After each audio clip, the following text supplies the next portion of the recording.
اشٹفی stories کے دوستو السلام علیکم ورحمۃ اللہ۔ جی تو میرے پیارے دوستو، آج کی ویڈیو میں ہم آپ کو بتائیں گے کہ ہمارے پیارے آقا حضرت محمد صلی اللہ علیہ وآلہ وسلم کے کھانے میں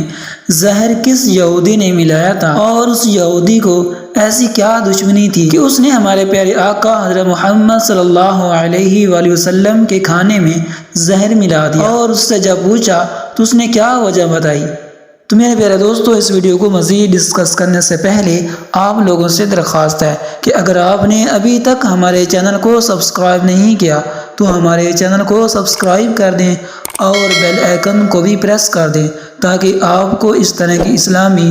اور معلوماتی ویڈیو بر وقت مل سکیں۔ پیارے دوستو، اس واقعے کو ایک حدیث میں یہ بیان کیا گیا ہے جس کو حضرت ابو ہریرہ رضی اللہ تعالی عنہ نے بیان کیا کہ جب خیبر فتح ہوا تو یہودیوں کی طرف سے نبی کریم صلی اللہ علیہ وآلہ وسلم کی خدمت میں بکری کا یا ایسے گوشت کا ہدیہ پیش کیا گیا جس میں زہر تھا۔ اس پر حضرت صلی اللہ علیہ وآلہ وسلم نے فرمایا کہ جتنے یہودی یہاں پر موجود ہیں انہیں میرے پاس جمع کرو۔ چنانچہ وہ سب آ گئے۔ اس کے بعد حضرت صلی اللہ علیہ وآلہ وسلم نے فرمایا کہ دیکھو، میں تم سے ایک بات پوچھوں گا، کیا تم لوگ صحیح جواب دو گے؟ سب نے کہا جی ہاں ضرور، کیوں نہیں۔ آپ صلی اللہ علیہ وآلہ وسلم نے دریافت کیا کہ تمہارے باپ کون تھے؟ انہوں نے کہا کہ فلاں فلاں۔ حضرت صلی اللہ علیہ وآلہ وسلم نے فرمایا کہ تم جھوٹ بولتے ہو، تمہارے باپ تو فلاں تھے۔ سب نے کہا کہ آپ صلی اللہ علیہ وآلہ وسلم آپ سچ فرماتے ہیں۔ پھر آپ صلی اللہ علیہ وآلہ وسلم نے فرمایا اگر میں تم سے ایک اور بات پوچھوں تو تم صحیح واقعہ بیان کر دو گے؟ سب نے کہا جی ہاں بالکل اے ابو القاسم، اور اگر ہم جھوٹ بھی بولیں گے تو آپ ہمارے جھوٹ کو اسی طرح پکڑ لیں گے جس طرح آپ نے ابھی ہمارے باپ کے بارے میں ہمارے جھوٹ کو پکڑ لیا۔ تو پہلے دوستو، حضور اکرم صلی اللہ علیہ وآلہ وسلم نے اس کے بعد دریافت فرمایا کہ دوزخ میں جانے والے کون لوگ ہوں گے؟ انہوں نے کہا کہ کچھ دنوں کے لیے تو ہم اس میں داخل ہو جائیں گے، لیکن پھر آپ لوگ ہماری جگہ داخل کر دیے جائیں گے۔ حضور اکرم صلی اللہ علیہ وآلہ وسلم نے فرمایا تم اس میں برباد رہو، خدا گواہ ہے کہ ہم تمہاری جگہ اس میں کبھی داخل نہیں کیے جائیں گے۔ پھر آپ صلی اللہ علیہ وآلہ وسلم نے دریافت فرمایا کہ اگر میں تم سے کوئی بات پوچھوں تو کیا تم اس بات کا بھی صحیح جواب دو گے؟ اس مرتبہ بھی انہوں نے یہی کہا کہ اے ابو القاسم، آپ صلی اللہ علیہ وآلہ وسلم نے دریافت کیا کہ کیا تم نے اس بکری کے گوشت میں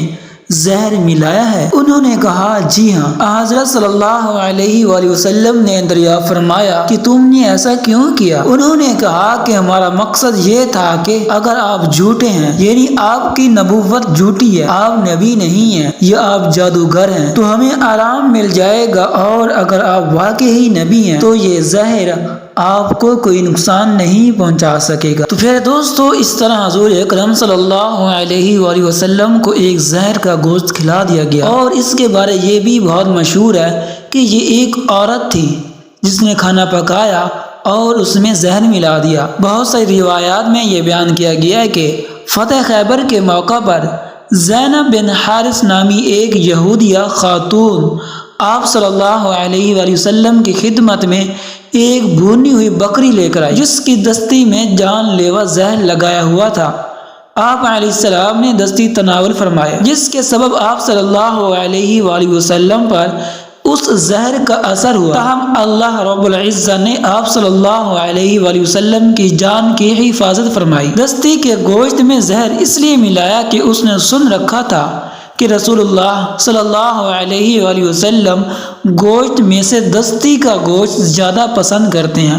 اور زیادہ اسے کھاتے ہیں۔ اور ایک روایات میں یہ بھی ہے کہ ایک لقمہ لیتے ہی آپ صلی اللہ علیہ وآلہ وسلم کو زہر کا علم ہو گیا، اور دوسری روایات میں ہے کہ گوشت نے خود بتا دیا کہ مجھ میں زہر ہے، اور اس زہر سے ایک صحابی رضی اللہ تعالی عنہ کی شہادت بھی ہوئی۔ پھر رسول اللہ صلی اللہ علیہ وآلہ وسلم نے اپنے مرض وفات میں فرمایا کہ ابھی بھی اس زہر کی تکلیف مجھے محسوس ہو رہی ہے۔ اسی وجہ سے بعض علماء نے فرمایا کہ رسول اللہ صلی اللہ علیہ وآلہ وسلم کو کہ اللہ تعالیٰ نے شہادت کا درجہ بھی عطا فرمایا، اور اس زہر کا اثر آپ صلی اللہ علیہ وآلہ وسلم کی وفات تک اثر رہا، لیکن اللہ تعالیٰ نے اس زہر کی وجہ سے آپ کی جان کی حفاظت فرمائی تاکہ یہودیوں کے لیے ایک عبرت کا نشان بن جائے کہ اللہ نے اپنے محبوب حضرت محمد صلی اللہ علیہ وآلہ وسلم کی جان کی حفاظت کی۔ اور ایک معجزہ تھا کہ اللہ کے رسول نے جان لیا کہ اس گوشت میں زہر ہے، اور آپ نے ان سے پوچھ بھی لیا کہ کیا اس میں واقعی آپ لوگوں نے زہر ملایا یا نہیں، اور یہودیوں نے اس بات کا اقرار بھی کیا کہ انہوں نے یہ سازش کی، اور اس بات کا اقرار بھی کیا کہ ہم یہ معلوم کرنا چاہ رہے تھے کہ آپ واقعی نبی ہیں یا نہیں، اور اللہ نے اپنے محبوب کی صداقت کو ان پر ظاہر کر دیا، جو کہ یہ آپ صلی اللہ علیہ وآلہ وسلم کا معجزہ تھا کہ اللہ نے ان تک یہ خبر پہنچا دی۔ اور بعض روایات میں یہ آتا ہے کہ گوشت نے خود بتا دیا کہ اس میں زہر ہے۔ تو پیارے دوستو، یہ مختصر سا واقعہ تھا جو کہ ہمارے آخری نبی حضرت محمد صلی اللہ علیہ وآلہ وسلم کے متعلق کہ یہودیوں نے انہیں زہر کیسے دیا اور ان کی وفات تک اس زہر کا اثر بھی رہا۔ تو پیارے دوستو، یہ ویڈیو اگر آپ کو پسند آئے تو لائک کر دیں اور ایک اچھا سا کمنٹ کر دیں، اور اگر آپ نے ابھی تک ہمارے چینل کو سبسکرائب نہیں کیا تو ہمارے چینل کو سبسکرائب کر دیں اور بیل آئیکن کو بھی پریس کر دیں تاکہ آپ کو اس طرح کی اسلامی اور معلوماتی ویڈیو بر وقت مل سکیں۔